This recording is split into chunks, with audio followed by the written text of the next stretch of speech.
কুমিল্লার মুরাদনগরের রামচন্দ্রপুর দক্ষিণ ইউনিয়নে বৃহস্পতিবার রাতে এক সংখ্যালঘু নারীকে ঘরে ঢুকে ধর্ষণের অভিযোগ উঠেছে।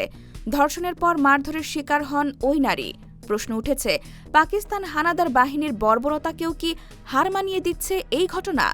শনিবার রাতে ৫১ সেকেন্ডের একটি ভিডিও সামাজিক মাধ্যমে ভাইরাল হয়, যেখানে দেখা যায় ১০ থেকে ১২ জন যুবক ওই নারীকে ঘিরে মারধর করছে এবং তিনি প্রাণপণে চিৎকার করছেন।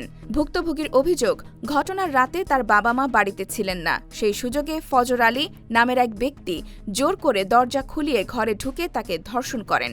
চিৎকার শুনে প্রতিবেশীরা ছুটে এলে তাকে উদ্ধার করে এবং অভিযুক্তকে মারধর করে। এই সময় কেউ একজন ভিডিও ধারণ করে ছড়িয়ে দেয়। ওই নারী শুক্রবার থানায় ধর্ষণের অভিযোগে মামলা করেন। এজাহারে বলা হয়েছে, অভিযুক্ত ফজর আলী জেলার বাহেরচর পাঁচকিত্তা গ্রামের শহীদ মিয়ার ছেলে।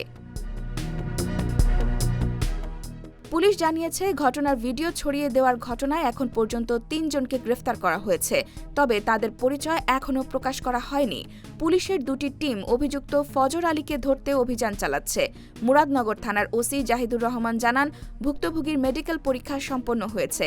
অভিযুক্তকে দ্রুত গ্রেফতারের চেষ্টা চলছে। পাশাপাশি ভিডিও ছড়িয়ে দেওয়ার উৎস শনাক্ত করা হচ্ছে। যারা এতে জড়িত তাদের সবাইকে আইনের আওতায় আনা হবে। IBTV USA, New York।